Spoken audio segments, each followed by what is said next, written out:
than your own self, because you see that there isn't anything other than your own self. So how can you want anything other than your own self if you don't see anything other than your own self? Yeah. When you know yourself in a real sense, you just won't be drawn into the illusion anymore. You can't. It's like what we're talking about, the magic show. You go backstage, you know, you're sitting in the audience and you watch this amazing magic show. And then you go backstage and they show you how every one of the tricks works, but they invite you back the next night. Now, the first night you were just on your seat, you were loving it. But after you've seen all how the show works, you sit in the audience, okay, it's nice, you know, oh yeah, that's very exciting. But the illusion is broken. And once you, the selfless self, release the stranglehold on the beingness, because of the devotion, because of the mantra, and because there's no I trying to get presence, then the illusion can't come back. Once you, the selfless self, absolutely, the attention is invited, and you absolutely see that you do not need this form to continue, because that's the greatest fear. You know, the spirit and the body click and you say I, like Maharaj says. I then becomes I am somebody else, and all needs, all requirements came along with the body. But once you see that this formlessness is myself, if at all you want to compare, you compare yourself to sky or space, you invite this attention, you continuously mantra.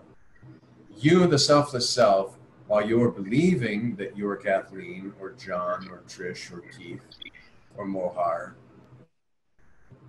while you're believing that you are that, you surrender any ideas or beliefs using mantra, clearing away until it's just, oh, so that I.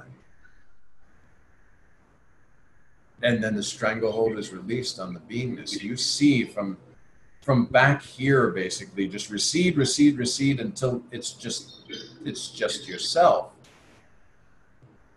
And that's Maharaj saying, accept your selfless self. There's no God, there's no Brahman, there's no Atman, there's no Paramatman, there's no master. Nothing is there.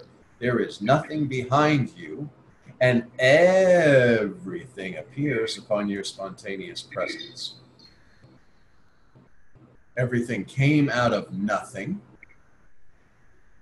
Everything dissolves back into nothing. And in between, there appears to be something. But it's nothing. You go to sleep, deep sleep, waking, but the nothing, where there were appearances and something, goes back to nothing. One continuous process. Spirit clicked with the body, there appears to be something. There appears, because this body is closest, I look around, I see all the things that are there. You start to relate to the world through the sense of body, through this like pin on the map, and then you look around, all around you, what's around this pin on the map, and how you relate to these other pins on the map. But that's the appearance, which then dissolves back into nothing. And the body form is just the 5 elements. They rise in the 5 elements, they play with the gunas, and then they dissolve back into the 5 elements. And you are totally separate from all of that.